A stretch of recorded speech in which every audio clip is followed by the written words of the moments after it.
بدم یه آموزشی دیگه شما بدم که آقا چجوری یه فیلتر شکن خوب و قوی نصب کنید. اولین کاری که باید کنید وارد گوگل شید.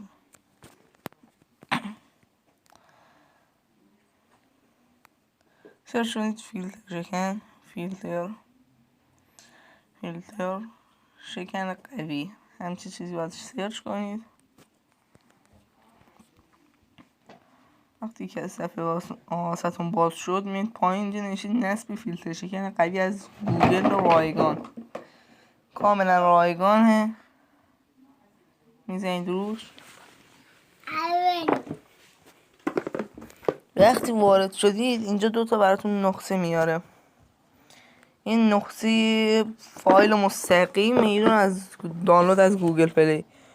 شما نسخه دانلود مستقیم فایل رو میزنید، وقتی که روش کلیک کنید براتون میاره.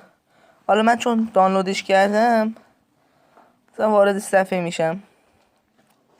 نگاه کن، حالا من چون دانلودش کردم، وقتی دانلودش کردید وارد برنامه بشید. برنامه همچین شکلیه. نگاه کنید. وقتی وارد برنامه شدید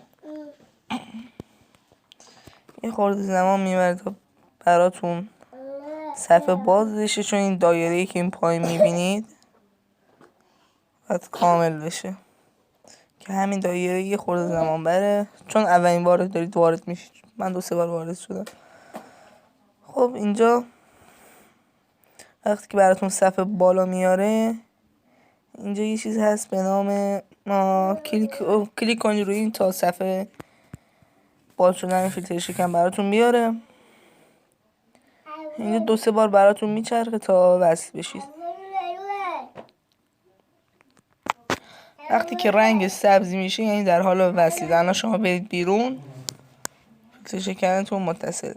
در اینجا وقتی که این کار انجام دادید، من از نظر خودم چون این فیلتر شکن احتمال داره کمتر از یه ماه خراب بشه یا دوباره تو اشکال برخورد، شما وارد گوگل پلی بشید. وقتی که روشن شد 5 دقیقه زمان بیشتر نمیبره. وارد سرچ گوگل پلی بشید و بنویسید فست VPN.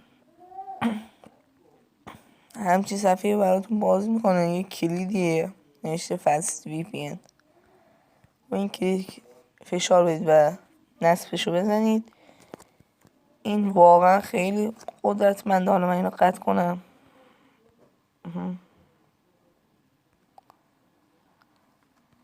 این من هرچی ازش استفاده کردم یعنی ازش خوب دیدم.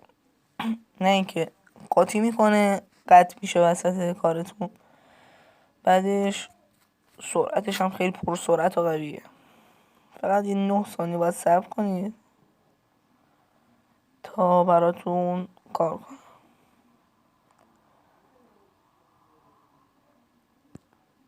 دیگه بچرخه. الان متصل شد. این که الان داره متصل شده.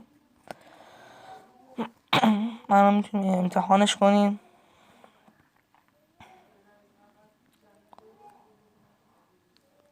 مثلا بریم برنامه ها. خب مثلا من داخل برنامه ها میخوام مثلا یک برنامه رو نصب کنم. من چون حافظه آنچنانی ندارم. PDF ها 10 میگه میزنم روش. ناگهان چه سریع همه رو باز کرد و نصب میکنه براتون. خب من دیگه تا همینجا ویدیو رو قطع کنم. آقا لطفا ما رو دنبال کنید داخل سایت یوتیوب.